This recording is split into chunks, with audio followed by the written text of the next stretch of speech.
तो hi friends चलिए start करते हैं। क्या स्टार्ट करने वाले में भी देखिए, स्टार्ट करेंगे कंबशन एंड फ्लेम। देखिए सबसे पहले आप इतना जान लीजिए कि जो कंबशन और फ्लेम है, ठीक है, ये जो कंबशन और फ्लेम का जो चैप्टर है ना, ये एट्थ का है, ठीक है। एट्थ क्लास का कंबशन और फ्लेम का जो चैप्टर है, आज हम स्टार्ट करेंगे, ठीक है। और क्लास एट्थ का बहुत दिनों बाद लेक्चर आ रहा है, ठीक है फ्रेंड। तो वहाँ पे पॉलिटेक्निक का एग्ज़ाम चल रहा था हम लोग का, तो उसमें थोड़ा बिजी थे, ठीक है। तो चलिए आज स्टार्ट करेंगे यहाँ से, ठीक है। और इसमें क्या क्या पढ़ेंगे देखिए, पहले टाइप्स ऑफ कंबशन को पढ़ेंगे, फिर फ्लेम को पढ़ेंगे, फिर ग्राफिक्स को पढ़ेंगे, ठीक है। ग्राफिक्स में जैसा कि हम क्लास एट्थ के लिए हम सबको उसका ग्राफिक्स दिखाते रहते हैं ना, ग्राफिक्स पिक्चर्स दिखाते हैं बाद में, ठीक है। चलिए तो स्टार्ट करते हैं, और उससे पहले आपका काम है क्या, सब्सक्राइब जरूर कर दीजिएगा, ठीक है फ्रेंड। चलिए स्टार्ट करते हैं। तो देखिए यहाँ पे स्टार्ट करते हैं ना। चलिए तो देखिए सबसे पहला क्या है, the the process of burning a substance in the presence of air and undergo a chemical reaction to produce heat and air. जैसे कि आप इमेजिन करिए, जैसे कि मान लीजिए आपके पास कोई सब्सटेंस है, क्या है, जैसे मान लीजिए कोई सब्सटेंस है ना, आप इसको अगर हीट देंगे, क्या देंगे, अगर मान लीजिए आप इसको जलाए। सबसे पहले ये ध्यान दीजिएगा, कोई भी पदार्थ तभी जलेगा जब वहाँ पे ऑक्सीजन होगा, एयर होगा, ठीक है। जब ऑक्सीजन की वहाँ पे पूर्णता होगी तभी भी कोई ऑब्जेक्ट या फिर पदार्थ जलेगा। अगर ऑक्सीजन की, अगर वहाँ पे ऑक्सीजन ना हो, जैसे मान लीजिए कि आप कुछ जला रहे हैं, ठीक है। आप जैसे कैंडल जला रहे हैं, क्या जला रहे हैं, आप कैंडल जला रहे हैं, ठीक है। और आप कैंडल जला रहे हैं, अगर कैंडल यहाँ पे आपका जलने लगा और उसके ऊपर कोई भी कांच का ग्लास ला के रख दीजिए, तो आप देखेंगे कुछ समय बाद एक कैंडल जलना बंद हो जाएगा। क्यों बंद हो जाएगा, क्योंकि आप समझिए बात को, देखिए आप जब कैंडल को इससे ढक देंगे तो अंदर क्या हो जाएगा, एयर की कमी या ऑक्सीजन नहीं रहेगा, ऑक्सीजन नहीं रहेगा। और जब ऑक्सीजन नहीं रहेगा, ठीक है, जब ऑक्सीजन नहीं रहेगा तो आपको क्या करना पड़ेगा, तो उसको फिर से ऑक्सीजन देने के लिए ग्लास को हटाना पड़ेगा, तो कैंडल फिर से जलने लगेगा। तो आप एक एक बात और ध्यान दीजिए कि अगर आप किसी के घर में चूल्हे पे, अब तो खाना नहीं बनता, पहले बनता था, तो देखिए ये चूल्हा हो गया। देखिए जब यहाँ पे ना आग जलाना होता था तो एक पाइप रहती थी, ठीक है। पाइप से इसमें से कोई जो मतलब आपकी मदर या फिर जो भी खाना बनाती हो, वो इसमें से हवा फूकती थी, ठीक है। तो यहाँ पे ये जाता था यहाँ तक, तो ये देखिए, तो यहाँ पे हवा जाता था तो इसके लिए हवा की पूर्ति कर देता था, इसलिए जल्दी जल जाता था। या ठंडियों के सीजन में देखते होंगे, अगर ठंडी पड़ रही है, अगर हमको आग जल्दी जलाना है तो हमको फूकना पड़ता है उस, ठीक है, तो जल जाता है। इसलिए देखो ऑक्सीजन रहेगा तभी कोई पदार्थ चलेगा, ठीक है, ठीक है, एयर या ऑक्सीजन, ठीक है। चलिए स्टार्ट करते हैं। देखिए कंबसन क्या है, देखिए कंबसन एक ऐसा प्रोसेस है जिसमें एयर के प्रेजेंस में कोई पदार्थ जलता है, और जलने पे आपको पता है क्या, दो ही चीज निकलती होंगी, या तो हीट निकलेगा, या तो उसमें से आप देखते होंगे कोई भी चीज को अगर आप टेम्परेचर देके जलाएंगे तो उसमें से गर्म निकलेगी ना, किसी चीज को टच करेंगे तो जलता रहेगा। और एक हीट निकलती है, एक लाइट निकलती है, आप देखे भी होंगे, लाइट मीन्स प्रकाश निकलता है, ठीक है। एक प्रकाश निकलती है और हीट एक प्रकार की, दोनों एक प्रकार की ऊर्जा ही है, ठीक है, हीट निकलती है। चलिए तो इसका समझ में आया कि नहीं, कंबसन किसे कहते हैं, किसी पदार्थ को जलाने के लिए कब जलेगा, जब एयर ऑक्सीजन के प्रेजेंस में हो, तो उसमें से क्या निकलता है, हीट निकलता है और लाइट निकलता है। इसी प्रोसेस को क्या बोलते हैं, इसी प्रोसेस को हम कंबशन बोलते हैं, ठीक है। चलिए आगे बढ़ते हैं। देखिए जिस सब्सटेंस को हम जला रहे हैं, जैसे मान लीजिए कि यहाँ पे वुड है, क्या है, वुड है, वुड को हम जला रहे हैं तो इसमें से क्या निकलेगी, हीट और लाइट, हीट एंड लाइट, ठीक है। तो जिस सबस्टेंस को हम जलाते हैं उसी को बोलते हैं कंबसिबल सबस्टेंस। कौन सा सबस्टेंस, कंबसिबल, जो सबस्टेंस जल रहा है उसी को बोलते हैं combustible substance. The substance which burn in air, air में जो चीज जलती है उसी को कंबसिबल बोलते हैं। कुछ भी जो हवा के प्रेजेंस में जल जाए, जलाने पे उसको कंबशन बोलेंगे, ठीक है। ओके, एयर आपको बता दिया मैंने कि ऑक्सीजन एयर की क्या महत्वपूर्णता है, इंपॉर्टेंस है, ठीक है, बहुत ज़्यादा इंपॉर्टेंस है, आपको बता दिया ये कि क्या इंपॉर्टेंस है इसका, ठीक है। चलिए आगे बढ़ते हैं। देखिए कंबशन के प्रोसेस में क्या क्या निकलता है, हीट निकलती है और लाइट निकलता है, आप लोग कई बार ऑब्जर्व किए होंगे, ठीक है। देखिए जो साइंस है ना, उसको अगर आप प्रैक्टिकली समझेंगे तो ज़्यादा अच्छा रहेगा। किसी चीज़ को जलाने से क्या निकलता है, हीट और लाइट निकलती है, ठीक है फ्रेंड्स। चलिए इग्निशन टेम्परेचर देखिए, ये महत्वपूर्ण है, पूछता है एग्जाम में, इग्निशन टेम्परेचर क्या होता है।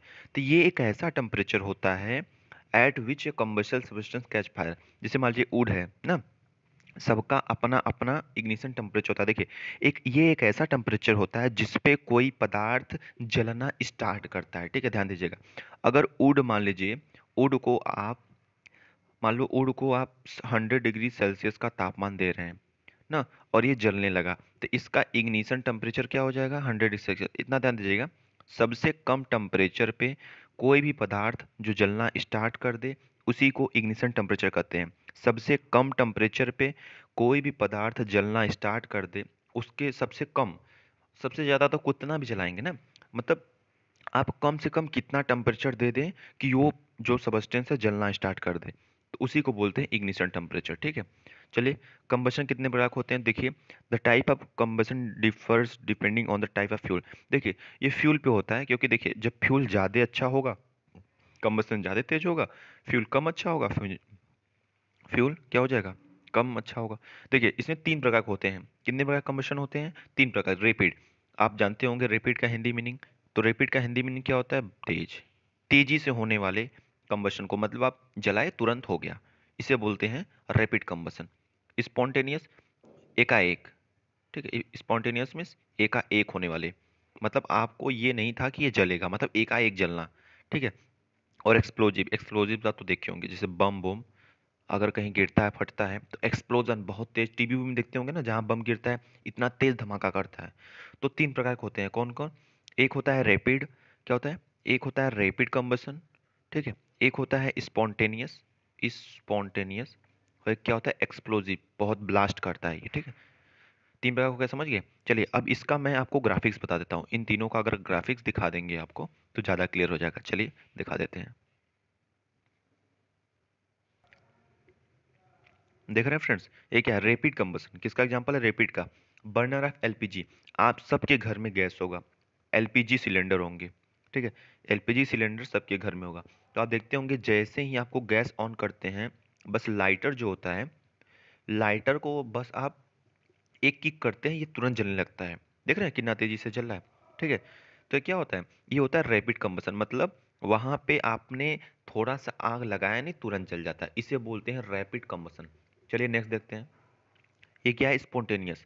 स्पॉन्टेनियस मीन्स एकाएक होने वाला, ठीक है, आपको एकाएक होने वाला, ठीक है, स्पॉन्टेनियस हो गया। देखिए एक्सप्लोजन, ये देखिए आप कई फिल्मों में देखे होंगे, मूवी आप देखे होंगे कि कितना, मतलब जब बम फटता है कहीं पे, तो देखिए कितना एक्सप्लोजन है यहाँ पे, देख रहे हैं ना, इतना ऊपर तक पूरा जा रहा है। ठीक है, उसको बोलते हैं एक्सप्लोजिव।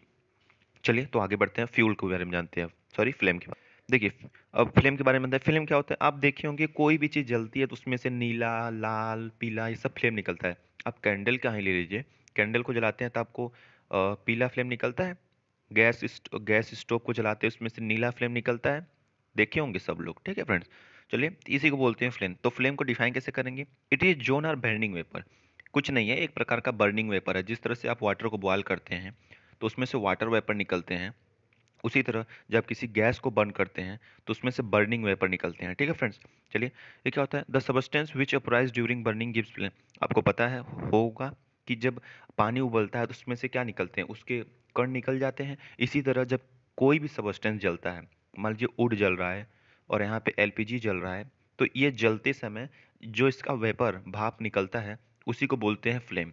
तो फ्लेम आप देखे होंगे, अगर आग को जलाते हैं तो पीला फ्लेम निकलता है, ठीक है, और इसको एलपीजी जलाते हैं तो नीला फ्लेम निकलता है, आप जब किए होंगे कई बार। चलिए तो आगे बढ़ते हैं, देखिए हाँ, अगर फ्लेम का डालेंगे एग्जाम्पल ले लीजिए, केरोसिन, केरोसिन अगर जलेगा तो भी फ्लेम निकलेगा, और मोल्टेन वैक्स कैंडल जलेगा तो भी फ्लेम निकलेगा। ठीक है, ईटीसी। चलिए आगे बढ़ते हैं, इनफ्लेमेबल सब्सटेंस है वेरी लो इंस्टेंट टेम्परेचर। ध्यान दीजिएगा, इनफ्लेमेबल मतलब जो फ्लेम नहीं देते हैं, ऐसा सब्सटेंस जो जलते समय फ्लेम नहीं देंगे उन्हें बोलते हैं इनफ्लेमेबल। इनफ्लेमेबल सब्सटेंस, इनफ्लेमेबल, ठीक है, इनफ्लेमेबल सब्सटेंस जो जलेंगे तो लेकिन फ्लेम नहीं देंगे। ठीक है, जो जलेंगे लेकिन फ्लेम नहीं देंगे उन्हें इनफ्लेमेबल, और जो फ्लेम के साथ जलते हैं उसे फ्लेमेबल। आप ध्यान दीजिएगा, जो इनफ्लेमेबल रहते हैं ना वो खतरनाक होते हैं, क्योंकि जिसमें फ्लेम नहीं निकलता है, फ्लेम नहीं निकलेगा, जिसमें फ्लेम नहीं निकलेगा वो पालूशन देते हैं। ठीक है, जिसमें फ्लेम निकलेगा वो पालूशन नहीं देंगे। चलिए तो क्या है, inflammable substance has very low ignition temperature, मतलब जो सब्सटेंस इनफ्लेमेबल रहेंगे उनका जो इग्निशन टेम्परेचर रहेगा, मतलब जो उनका इग्निशन टेम्परेचर रहेगा वो वेरी लो होता है।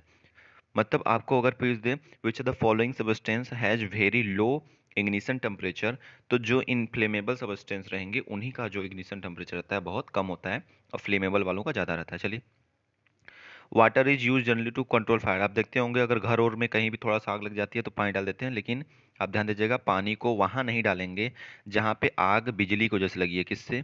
बिजली की वजह से या फिर तेल की वजह से। तो आप दो जगह वाटर का प्रयोग नहीं कर सकते, या तो इलेक्ट्रिकल की वजह से अगर वहाँ पे आग लगी हुई है, या तो तेल की वजह से लगी हुई है, क्योंकि वो और फायर को बढ़ा देता है। ठीक है, तो water can not be used also control, can not control electrical equivalent और आयल्स। ठीक है, ये पानी के सॉरी, जब बिजली से हुई हो और जब आयल्स हुई हो तो नहीं करेंगे। There are 3 different zone of flame. देखिए, एक ध्यान दीजिए, फ्लेम के 3 डिफरेंट जोन है, मतलब 3 डिफरेंट पार्ट हैं। एक होता है डार्क जोन, ठीक है, एक होता है लुमिनस जोन, लुमिनस मीन्स जो प्रकाश करता है, एक होता है नॉन लुमिनस जो प्रकाश नहीं करता है। ठीक है, अभी आपको मैं बता रहा हूँ अच्छे से। ठीक है, आप ध्यान दीजिएगा। देखिए, फ्यूल आ गया ना यहाँ पे, अब आपके पास यहाँ से फ्यूल आ गया। उससे पहले मैं आपको ये देख रहे हैं ना, 3 डिफरेंट जोन ऑफ फ्लेम। तो फ्लेम का 3 डिफरेंट जोन होते हैं, याद कर लीजिएगा, dark zone, luminous zone, non luminous zone. चलिए, तो इसका फिगर दिखाते हैं आपको।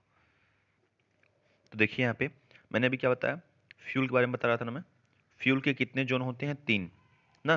देखिए यहाँ पे 4 जोन दिया है, 1 2 3, 4 जोन दिया है। मैं 3 के बारे में बताऊंगा कि आपके सिलेबस में 3 का जिक्र हुआ है। तो जो सबसे अंदरूनी भाग होता है इसको बोलते हैं डार्क जोन। क्या बोलते हैं? Dark zone. ठीक है, और जो ये बीच वाला देख रहे हैं आप, इसे बोलते हैं लुमिनस, जो सबसे ज्यादा प्रकाश करता है। ठीक है, लुमिनस जो प्रकाश देता है। और बचा क्या? ये सबसे ऊपरी भाग, इसको बोलते हैं नॉन लुमिनस। क्या बोलते हैं? Non luminous. ठीक है, नॉन लुमिनस जो प्रकाश नहीं करता है। समझ में आ गया? Dark zone, luminous zone, non luminous zone. चलिए आगे बढ़ते हैं अब यहाँ आप देखिए, fuel is any material that is burn to obtain energy that can be use to heat or move another object. आपको इसको बारे में मैंने जब बता रहा था आपको कोल एंड पेट्रोलियम के बारे में, क्या, जब कोल एंड पेट्रोलियम का जब मैं डाला था वीडियो, तो उसमें फ्यूल के बारे में काफ़ी अच्छे से जिक्र हुआ था। तो फ्यूल क्या होता है? फ्यूल एक तरह का क्या है? मटेरियल है जिसको जलाने पे हमें एनर्जी मिलती है। ठीक है, ठीक है, क्या होता है? फ्यूल एक प्रकार का मटेरियल ऐसा है जिसको अगर हम जलाएंगे तो हमको क्या क्या मिलेगा? हमको क्या मिलेगा? एनर्जी मिलती है, जिससे हम कोई भी काम कर सकते हैं। हम नहीं कर सकते, वो चीज़ करवा सकता है। जिस तरह से अगर एलपीजी का जो फ्यूल है उसे जलाएंगे तो हमारा खाना बन सकता है, ये सब काम हो सकता है। ठीक है, देखिए यहाँ पे गुड फ्यूल, हम कैसे जानेंगे कोई गुड फ्यूल है? मतलब अच्छा, अच्छा ईंधन कैसे मानेंगे उसे? अच्छा ईंधन कैसे मानेंगे? ठीक है, कोई चीज़ अच्छा ईंधन कैसे होगा, उसकी क्या प्रॉपर्टी रहेगी? पहला, be readily available. Readily available मतलब गुड फ्यूल मस्ट रेडली, मतलब वो अवेलेबल होना चाहिए। ठीक है, उसकी मात्रा अवेलेबल होनी चाहिए। बी चीप, सस्ता होना चाहिए। ठीक है, सस्ता होना चाहिए। इजिली मॉडरेट रेट, मतलब एक अच्छे टेम्परेचर पे जलना चाहिए, ना ज़्यादा ना कम। ठीक है, चलिए, और क्या है? प्रोड्यूस्ड लास्ट अमाउंट, बहुत ज़्यादा हीट दे। अगर कोई फ्यूल जलने पे बहुत ज़्यादा आपको एनर्जी दे रही है तो अच्छा फ्यूल होता है। ठीक है, large amount of large amount of energy अगर दे रही है कोई फ्यूल जलने पे, तो बहुत अच्छा फ्यूल मानी जाएगी। ठीक है, not leave behind any undigestible substance, मतलब वो जलने पे नीचे कुछ उसका राख नहीं बचता है। ठीक है, जिसका जिसका जलने पर राख बचता है वो अच्छा फ्यूल नहीं होता है। जैसे आप लकड़ी को जलाएंगे तो उसमें से ज़्यादा एनर्जी भी नहीं निकलती है और वो राख भी बचता है नीचे, लेकिन अच्छा फ्यूल नहीं होता है, फिर भी उसको जलाते रहते हैं। तो अच्छे फ्यूल की 5 प्रॉपर्टी होती हैं। क्या देख लीजिए, पहला तो मात्रा में अवेलेबल होगा, सस्ता होगा, मॉडरेट रेट से जलेगा, लार्ज अमाउंट ऑफ हीट देगा और उसके नीचे कोई राख नहीं बचेगा। ठीक है, चलिए अब आगे बढ़ते हैं। Fuel differ in their efficiency and cost. Efficiency cost मतलब जो फ्यूल होते हैं वो अपने कॉस्ट के रूप में, जैसे हर फ्यूल का कॉस्ट अलग अलग होता है, एलपीजी का अलग, पेट्रोल का अलग, केरोसिन का अलग, डीजल का अलग। ठीक है, fuel efficiency is expressed in the term of calorific value which is expressed in unit of kilojoule per kg। देखो, फ्यूल इफिशियंसी मतलब जैसे इफिशियंसी, जैसे ह्यूमन की इफिशियंसी, जैसे आपने थोड़ा सा दाल पी लिया तो आपके पास कितना इफिशियंसी, कितनी ताकत आएगी, तो वही फ्यूल के पास उसकी ताकत क्षमता, और उसकी ताकत क्षमता जो होती है वो किस किस रूप में नापी जाती है? Calorific value. उसी ताकत क्षमता को कैलोरीफिक वैल्यू रूप में नापते हैं। और कैलोरीफिक वैल्यू का जो ऐसा यूनिट होता है वो होता है किलो जूल पर केजी। अगर आपको ऐसे बता दें हम कि जैसे मान लीजिए आपने 1 लीटर 1 kg, आपने 1 kg एलपीजी जलाया, आपने 1 kg एलपीजी जलाया तो आपको कितना हीट मिलेगा, ठीक है, सॉरी एनर्जी कितना मिलेगा। अब ध्यान दीजिए, अगर इसको हम किस प्रकार से लिखेंगे कि इसका जो एफिशिएंसी है वो समझ में आ जाए, तो आप इतना लिख सकते हैं कि 100 किलो जूल पर केजी। मतलब यहाँ पे क्या हो गया कि अगर आप 1 kg एलपीजी जला रहे हैं तो आपको कितनी एनर्जी मिल रही है, 100 kg पर केजी। ये मैंने एग्जाम्पल दिया है, ये एग्जैक्ट वैल्यू नहीं है, ठीक है। 1 kg एलपीजी जलाने पे कितनी एनर्जी मिल रही है, 100 किलो जूल पर केजी। इसीलिए जो इसका जो इफिशियंसी क्षमता होती है किस में नापाती है, कैलोरीफिक वैल्यू, और कैलोरीफिक वैल्यू को किस में नापते हैं, किलो जूल पर केजी में। आपको समझ में आया। इफिशियंसी मीन्स होता है किसी चीज को कोई कितना क्षमता है ना, किसके पास कितना क्षमता है, और उसको किस में नापते हैं, फ्यूल को। फ्यूल की कैपेसिटी की क्षमता को कैलोरीफिक वैल्यू में नापते हैं, और कैलोरीफिक वैल्यू को किस में नापते हैं, किलो जूल पर केजी में।